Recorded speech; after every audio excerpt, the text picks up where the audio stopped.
কলাক্ষেত্ৰৰ দামোদৰদেৱ প্ৰেক্ষাগৃহত অসম চৰকাৰৰ উদ্যোগত বঁটা প্ৰদান অনুষ্ঠান লোকপ্ৰিয় গোপীনাথ বৰদলৈ পুণ্যতিথিত আয়োজিত লোককল্যাণ দিৱস উপলক্ষে এই অনুষ্ঠানত প্ৰদান কৰা হ'ল কৰ্মশ্ৰী সন্মান আৰু লোকসেৱা পুৰস্কাৰ ৰাজ্যৰ মুঠ 51 গৰাকী বিষয়া কৰ্মচাৰীলৈ প্ৰদান কৰা হৈছে এই পুৰস্কাৰ প্ৰদান অনুষ্ঠানত উপস্থিত থাকে শিক্ষামন্ত্ৰী ডাক্তৰ ৰনোজ পেগু মন্ত্ৰী নীলিমা দেৱী বিধায়ক বিজয় গুপ্তা ডক্টৰ তপন দাস লগতে উপস্থিত থাকে লোকপ্ৰিয় গোপীনাথ বৰদলৈৰ পুত্ৰ বলিন বৰদলৈ অনুষ্ঠানত বলিন বৰদলৈৰ জীৱনৰ আধাৰত ৰচিত এখনি গ্ৰন্থ উন্মোচন কৰা হয় ভাৰত ৰত্ন তথা লোকপ্ৰিয় গোপীনাথ বৰদলৈৰ পুণ্যতিথি আৰু 2022 চনত চৰকাৰে সিদ্ধান্ত গ্ৰহণ কৰে যে তেখেতৰ এই পুণ্যতিথিৰ দিৱসটোত লোকসেৱা দিৱস হিচাপে পালন কৰা হ'ব আৰু ইয়াত অসম চৰকাৰৰ বিভিন্ন বিভাগসমূহে জনসেৱাৰ ক্ষেত্ৰত যিখিনি তেওঁলোকে বিশেষভাৱে সফলতা অৰ্জন কৰিছে এনে সফল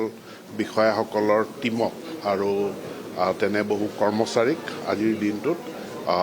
তেওঁলোকক সন্মানিত কৰা যায় মূলতঃ অসম চৰকাৰে দুটা ক্ষেত্ৰত এই বঁটাসমূহ প্ৰদান কৰে প্ৰথমটো কৰ্মশ্ৰী যি জনসেৱাৰ ক্ষেত্ৰত নতুনত্ব বা উদ্ভাৱনী ইনোভেশ্যনেৰে তেওঁলোকে কাম কৰিছে তেওঁলোকক ইয়াৰ দ্বাৰা সন্মানিত কৰা যায় আনটো হ'ল যে আমাৰ যিসকল সহকাৰী থাকে তেওঁলোকে সমৰ্পিত মনোভাৱেৰে যিসকলে উইথ ডেডিকেশ্যন যিসকলে সেৱা আগবঢ়ায় তেওঁলোকলৈ লোকসেৱা বঁটা আমাক প্ৰদান কৰা হয় তো আজি আমাৰ বিভাগত মাননীয় মুখ্যমন্ত্ৰী তেখেতৰ নেতৃত্বত যিখিনি নতুন সেৱামূলক নতুনত্ব থকা সেৱা আগবঢ়োৱা গৈছে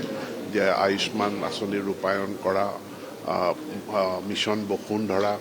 আমাৰ বনাঞ্চলসমূহক বেদখল মুক্ত কৰি হাতী মানুহৰ সংঘাত নাইকিয়া কৰা ইয়াৰ ক্ষেত্ৰত কৰ্মশ্ৰী বঁটাসমূহ প্ৰদান কৰা হয় যিখিনি তালিকা আপোনালোকে পাই গৈছে আৰু তাৰোপৰি প্ৰায় বহুখিনি বিভাগৰ পৰা আমাৰ তৃতীয় শ্ৰেণী চতুৰ্থ শ্ৰেণীত সেৱা আগবঢ়োৱা সমৰ্পিত মনোভাৱেৰে সেৱা আগবঢ়োৱা কৰ্মচাৰীসকলকো আজি সন্মানিত কৰা হয় আজিৰ দিনটো 5 আগষ্ট দেউতাৰ মৃত্যুবাৰ্ষিকী 76 ইয়াৰ্ছ হ'ল আৰু গভৰ্ণমেণ্টে আজি 4-5 বছৰ হ'ল যিটো জনকল্যাণ দিৱস পাতি আছে এটা হ'ল কি সেইটো কৰা মানে ইয়াৰ কৰ্মচাৰীৰ পৰা আদি কৰি সকলোকে এটা তেওঁলোকক ৰিকগনাইজ কৰিছে এইটো ডাঙৰ আগলৈ কেতিয়াও হোৱা নাছিলে এতিয়া আজি 4 বছৰৰ পৰা হৈছে আৰু এইটোৰ পৰা যিখিনি কথা শ্ৰী ৰনেশ পেগুৱে ক'লে এই কথাখিনি তেওঁ কেইটামান খুব ভাল কথা কৈছে ইনোভেশ্যনৰ ওপৰত কৈছে গতিকে সেইটোৰ পৰা মই ভাবোঁ এই কৰ্মচাৰীসকলে এটা উৎসাহ হ'ব তেখেতক মই এটা ৰিকুৱেষ্ট কৰিছোঁ যদি তেখেতে যিখিনি কথা কৈছে যদি সেইখিনি লিখি পেলাই যদি দিয়া যায় মানে চবৰ ডিপাৰ্টমেণ্টত তেতিয়া নিশ্চয় কৰ্মচাৰী বা সকলোৱে এটা খুব উৎসাহ পাব কাৰণ এইবিলাক এতিয়া বহুত কথা নজনা হৈ গৈছে তেনেকুৱা হৈ গৈছে